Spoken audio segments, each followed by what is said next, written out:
chapter 1, the first time. So chapter 1, the first time, was literally titled that because it was the first time that I saw those events transpire in my home. And for a lot of people, if it wasn't domestic violence, I wanted to really highlight and bring the visual of what those feelings that you feel during those first time moments, and to kind of set the scene for you, right? So maybe domestic violence wasn't what you grew up with, but what was your first time moment? What was that first time that you remember as a child of that childhood trauma that you dealt with, or whatever trauma that was that you dealt with in your life? What was the first time?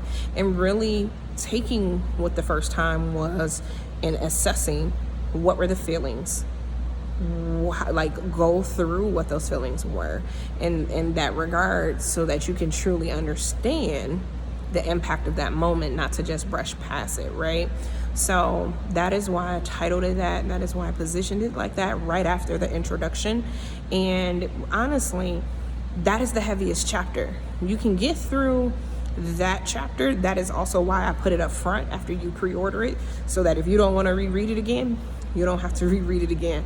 So, but those were critical key components so that you could understand the reality in which kids live in who are exposed, or who adults have lived in that were exposed to domestic violence or any sort of trauma.